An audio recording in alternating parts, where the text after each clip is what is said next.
Bonjour à tous, c'est Émilie d'Astro Intuitive. Je suis ravie de vous retrouver pour cette vidéo sur la prochaine pleine lune, comme tous les 15 jours. On va voir ensemble quels sont les aspects de cette pleine lune, quels sont les signes impliqués et on va essayer de comprendre dans cette vidéo quelles sont les questions que nous pose la vie, l'univers à un moment donné et comment de fait on peut au mieux s'y adapter pour profiter finalement de ces énergies. Alors, là, on va parler de la prochaine pleine lune qui aura lieu le 19 novembre et qui s'avère être une éclipse de lune. Cette pleine lune, elle va beaucoup nous intéresser parce que, si vous voulez, elle va être comme une fenêtre qui va nous montrer certaines choses qui vont être très importantes pour les 1 an et demi à venir. Je m'explique tout de suite. En fait, quand vous avez une éclipse, cela signifie que la pleine lune et la nouvelle lune qui suit se passent au niveau de l'axe des nœuds lunaires. Donc pour nous, astrologiquement parlant, c'est ce que vous voyez sur la carte, vous avez le soleil qui est en conjonction au nœud sud, qui est un des points de l'axe des nœuds lunaires, et la lune en conjonction au nœud nord. L'axe des nœuds lunaires, dans une carte... Non, l'axe des nœuds lunaires, je vais partir par là, ça représente, si vous voulez, la dynamique évolutive. Dans un thème de naissance, l'axe des nœuds lunaires représente les qualités, les compétences que vous êtes venu apprendre, que l'âme en fait a envie d'acquérir. Ce sont des nouvelles compétences que l'on cherche à obtenir.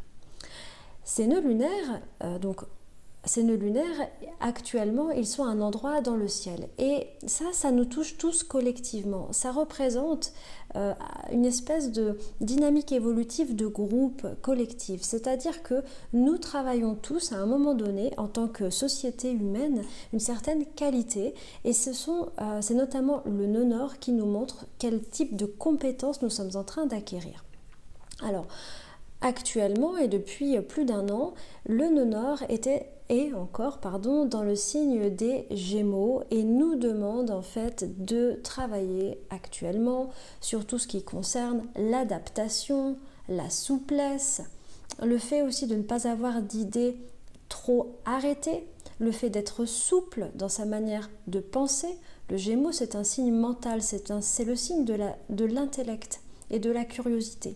Le fait de creuser au niveau de l'information, de chercher, mais d'être dans une espèce de pluralité de points de vue. Je ne vais pas trop m'étendre sur cet axe-là parce qu'en fait ce que je veux vous dire c'est que nous sommes à 2 doigts de changer de signe au niveau des nœuds lunaires et donc au niveau du nœud nord. Nous sommes à 2 doigts de changer de leçon évolutive. Au mois de janvier 2022, l'axe des nœuds lunaires va quitter l'axe Gémeaux-Sagittaire et va passer dans l'axe Taureau-Scorpion. Donc on va avoir un nœud sud en Scorpion et un nœud nord en Taureau. Traduction, nous allons être amenés collectivement à comprendre, à travailler et à approfondir ce qui concerne le signe du Taureau. Et pourquoi ça nous intéresse beaucoup aujourd'hui ? Ça nous intéresse beaucoup aujourd'hui parce qu'en fait, cette pleine lune, elle est précisément dans l'axe Taureau-Scorpion. Elle représente pour moi comme une fenêtre, somme toute courte, de quelques jours, voire une semaine, mais qui va nous montrer des choses importantes pour la suite, pour ce qu'on va avoir à travailler à partir de 2022. Donc dans cette vidéo, on va beaucoup parler de l'axe Taureau-Scorpion parce que forcément, c'est au cœur et de l'actualité de cette pleine lune, mais aussi de ce qui va suivre. Alors, pour cette pleine lune, on a un soleil en Scorpion conjoint au nœud sud. Alors le nœud sud, il est encore en Sagittaire. Et on a une lune en Taureau conjoint au nœud nord. Alors on va déjà aller voir le côté Scorpion et le côté nœud sud et ensuite on ira parler du côté Taureau et du côté nœud nord. Alors, comme je vous expliquais, j'ai passé pas mal de temps dans la précédente vidéo à vous parler du signe du Scorpion, de ce qu'il représentait au niveau de l'évolution. Nous sommes en train de finir ce passage du Scorpion. Là, cette pleine lune, elle est à 27 degrés. On est vraiment sur les derniers degrés du signe du Scorpion. Si on a bien travaillé avec ce signe, ou en tout cas si on a pris la proposition du Scorpion, ce mois a dû être un moment vraiment de remise en question, d'exploration intérieure pour trouver les causes de nos problématiques, et de métamorphose, de mettre en place quelque chose pour transformer, pour purifier, pour changer certaines choses. C'est un moment assez intense, comme je vous le disais, et c'est un moment aussi où ce qui est très important avec le signe du Scorpion, c'est d'accepter de perdre. Plus on accepte de perdre, plus on va recevoir. Plus on va avoir la régénération du Scorpion, on va avoir la naissance. Mais pour qu'on ait la naissance, c'est ce que je vous expliquais il y a 15 jours, eh bien, il faut accepter de perdre. Donc ça, c'est vraiment ce qu'on a été amené à travailler lors du mois qui vient de s'écouler. On est sur les derniers jours de ça. Donc c'est encore le moment de faire ce travail de transformation, etc. C'est encore un tout petit peu d'actualité. Mais c'est encore d'actualité, pourquoi ? Bon, parce que le soleil est encore en Scorpion, mais aussi parce que le soleil est conjoint au nœud sud. Alors, une conjonction soleil-nœud sud, ça nous dit, encore, j'ai l'impression de dire toujours les mêmes choses, mais parce que la vie en ce moment propose pas mal ça, ça nous dit, voici une fenêtre, cette pleine lune est une fenêtre pour clôturer, pour finir, pour fermer, pour dire non à certaines choses. Toujours dans l'idée de mon moi futur va me remercier pour ça. Il y a des choses en fait qu'on n'est pas censé ramener dans le prochain cycle. Et l'idée de cette pleine lune, c'est de trouver ce qui doit être arrêté, ce qui doit être fermé, ce qui doit être clôturé. Donc c'est vraiment ça je l'ai vu, je l'ai beaucoup entendu pour cette pleine lune et je vais aussi dans ce sens. C'est une pleine lune en lien un peu avec des fins de cycle, des choses qu'on termine. Et puis il faut vraiment comprendre que les éclipses sont des pleines lunes et des nouvelles lunes vraiment particulières qui émettent, comment je pourrais dire ça ? Vous pouvez voir ça comme des feux d'artifice dans le ciel. Vous avez des petits feux d'artifice et vous avez des gros feux d'artifice que vous allez voir longtemps. Eh bien, les éclipses, c'est ça. Ce sont des feux d'artifice, qui vont avoir des répercussions sur le long terme. C'est vraiment des moments aussi où on peut faire des bonds en avant. On peut vraiment avancer, évoluer. Donc, c'est des propositions de l'univers très puissantes. Donc la première proposition, c'est ça, c'est y a-t-il des choses à quitter, à clôturer, à finir ? Des choses auxquelles je vais dire non. Alors c'est pas toujours lié à l'environnement extérieur, ça peut être en soi-même des choses que je décide d'arrêter, quelles qu'elles soient. Voilà, ça c'est toute la partie Scorpion. Maintenant, on va aller voir du côté de la lune en taureau et du nœud nord.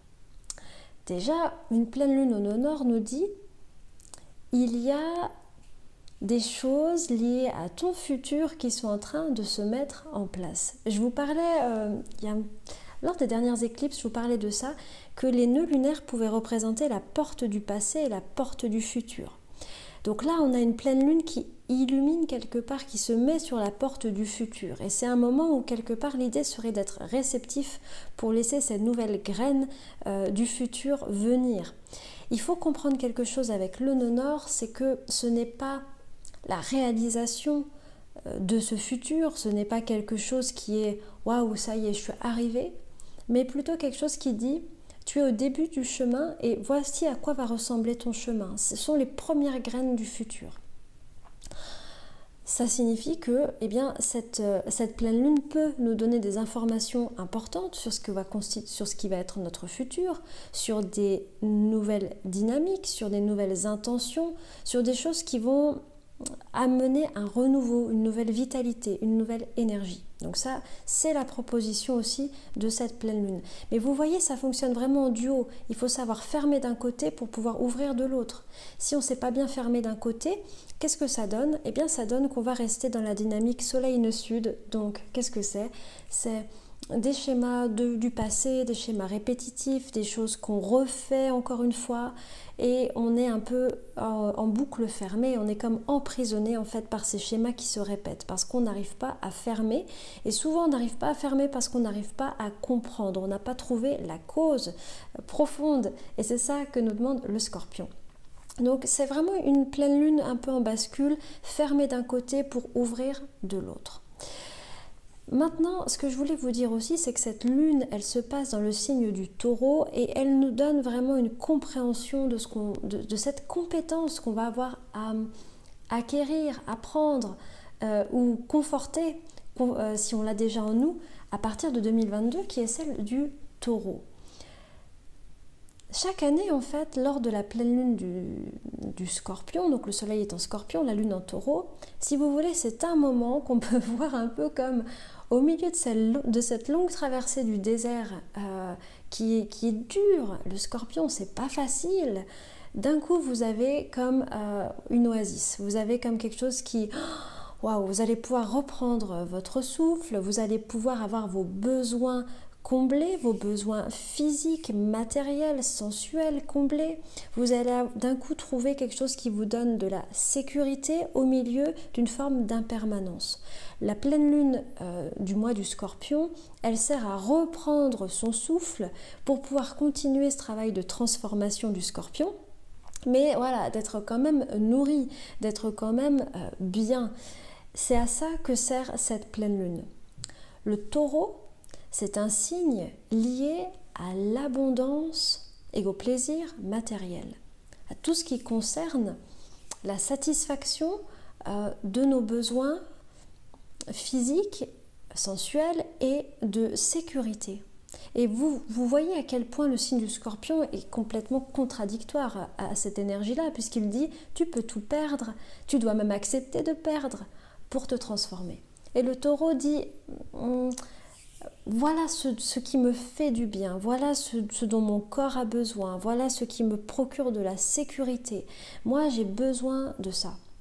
Donc cette pleine lune est une invitation à trouver ce qui nous procure, je dirais, de la sécurité et ce qui répond à nos besoins et surtout nos besoins, je dirais, de base, nos besoins physiques déjà, de quoi mon corps a besoin, qu'est-ce qui est bon pour moi de manger, ça peut être des questions comme ça. Ce sont des questions assez, oui, physiques, j'allais dire assez terre-à-terre, mais centrales, fondamentales. Et d'ailleurs, on se rend compte de plus en plus qu'il y a beaucoup de problématiques qui sont psychologiques, qui ont en fait des bases, des causes, physique, alimentaire par exemple. On sait maintenant que l'alimentation joue un rôle énorme dans les problèmes de dépression. C'est quelque chose qu'on ne savait pas et plus la psychologie avance, plus elle se rend compte que certains problèmes de l'ordre du psychisme en fait ont des bases au niveau physique.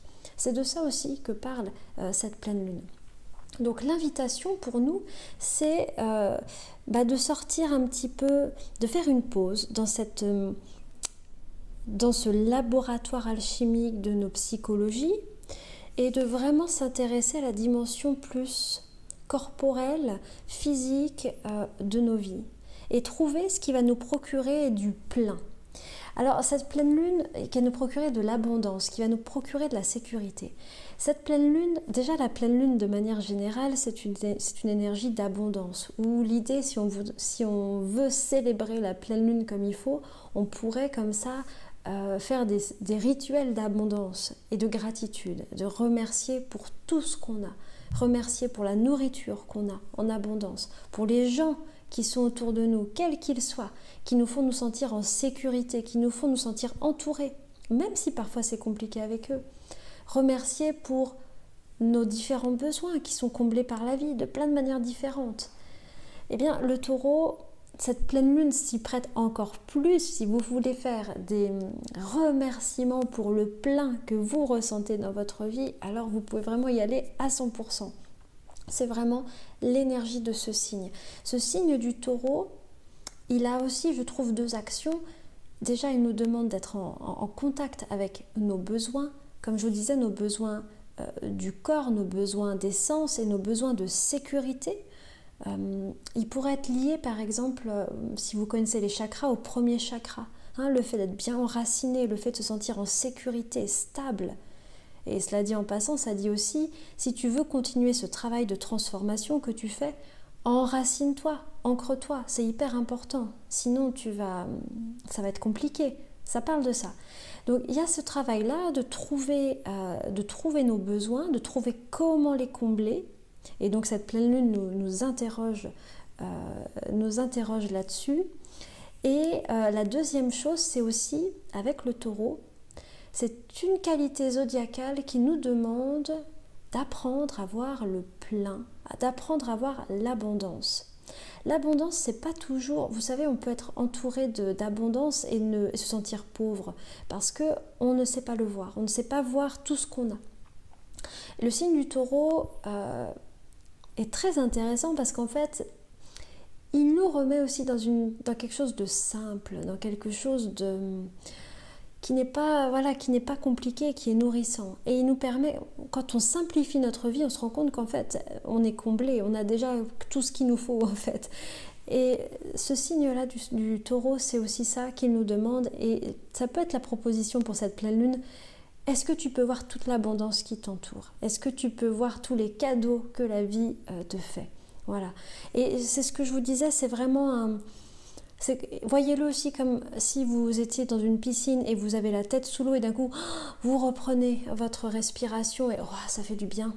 Et au milieu de ce temps du scorpion qui est âpre, qui est un petit peu difficile, c'est voilà, maintenant, là, pour cette pleine lune, je vais honorer mes besoins matériels, mes besoins de sécurité. Je vais trouver ce qui me comble, ce qui pour moi représente le plein et je vais remercier pour toute la gratitude qui est dans ma vie. Voilà. Et comme je vous le disais, c'est vraiment aussi un moment où il est intéressant de se questionner sur les causes physiques, vraiment même corporelles, de certaines problématiques psychologiques. Et ça va être le travail qu'on va avoir à faire pour toute l'année 2022 et encore un petit peu après, tout ce temps où les nœuds vont être dans l'axe Scorpion-Taureau. Ça sera de dire mais comment est-ce que je peux trouver ma sécurité au milieu d'un monde qui est plein d'énergie de mort. Et justement, c'est de ça dont je voulais vous parler. La crise du Covid est quelque part c'est très intéressant, elle confronte aussi avec l'énergie de la mort.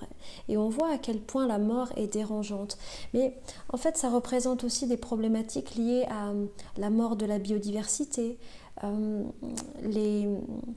c'est cette idée de mort en fait qui est en train de gentiment va venir en fait et nous toucher et qui est déstabilisante. Ça, c'est ce que va représenter vraisemblablement le nœud sud en Scorpion. C'est le fait de sentir menacé, de se sentir. Et donc, comme on se sent menacé, on est dans des schémas de contrôle et de méfiance et l'autre est un ennemi, l'autre est dangereux. Voilà, tout ça risque d'être encore très actif avec un nœud sud Scorpion. Mais l'idée, c'est de dire, ok, comment avec le nœud nord Taureau, c'est comment ici et maintenant, ma vie est pleine, la nature est abondante, je peux rendre grâce pour tout ce que j'ai et je peux prendre soin de ma petite partie du réel, mais faire en sorte qu'elle soit nourrissante pour moi. Comment est-ce que je peux me sentir connectée à la vie et non pas pris dans des énergies de mort qui me font réagir en fait? Et il y a beaucoup de choses au niveau sociétal et collectif qui sont des réactions par rapport à cette menace de mort. C'est vraiment très intéressant de le voir. Donc voilà, j'en reparlerai de cet axe Scorpion-Taureau parce qu'on va beaucoup travailler dessus. Et ce signe du Taureau, je vous invite vraiment à essayer de le ressentir pour cette pleine lune parce qu'il va nous donner des clés pour ce qu'on va travailler après. Et on va finalement rentrer dans une espèce de méditation au long cours sur ce signe du Taureau. Et j'avoue que même si c'est un axe qui n'est pas forcément facile à cause du Scorpion, le Taureau, travailler le Taureau pendant un an et demi me réjouit particulièrement parce que c'est se mettre en amour avec la dimension matérielle de notre existence, de notre corps, de notre incarnation. Ce sont des enseignements très profonds et très beaux et très intéressants. Voilà, donc ça c'est ce que je voulais vous dire sur cette pleine lune et sur l'axe Taureau-Scorpion. Alors, il y a quelque chose quand même, et ça on devra y faire attention aussi pour l'an prochain, mais c'est déjà valable, c'est que des fois, dans cette respiration Taureau-Scorpion, il y a en fait, la pleine lune, si vous voulez, elle a un côté irrationnel. Il y a un côté de plein, et parfois il y a un côté d'excès aussi avec les pleines lunes. Et en fait, face à cette énergie de mort ou cette énergie de perte que représente le Scorpion, la stratégie de Taureau, c'est d'accumuler, c'est d'amasser, c'est du plein, du beaucoup, voilà, ça peut être d'amasser, je sais pas moi, je sais pas, plein de choses, des choses qui vont nous faire nous sentir en sécurité. À la fois, ça peut être positif et en même temps, ça peut être un peu compulsif. Donc ça aussi, ça peut être quelque chose, c'est quelque chose qu'on devra étudier l'an prochain, mais on peut peut-être déjà commencer à le voir. Y a-t-il des compulsions liées à cette sécurité ? Parce que justement, je me sens tellement en insécurité que waouh, il faut vraiment que ce soit beaucoup. Donc ça, c'est aussi quelque chose qu'on peut voir. Et le Taureau, il a vraiment ce côté de possessivité. Donc est-ce que cette pleine lune peut renforcer mon besoin d'être en sécurité et donc faire en sorte que je sois possessif avec mes biens, avec les autres. Voilà, ça peut être aussi des questions qui nous seront posées. Alors, cette pleine lune, enfin, elle reçoit un aspect qui est un carré, une tension à Jupiter dans le signe du Verseau. Alors déjà, il faut savoir que Jupiter, il est souvent relié à l'excès. C'est une énergie, c'est une planète qui fait que tout est un peu plus fort. Donc le côté plus émotionnel, le côté justement plus d'avoir un besoin de sécurité et donc d'amasser, c'est ce que je vous disais. Ce qui est vraiment important ici, c'est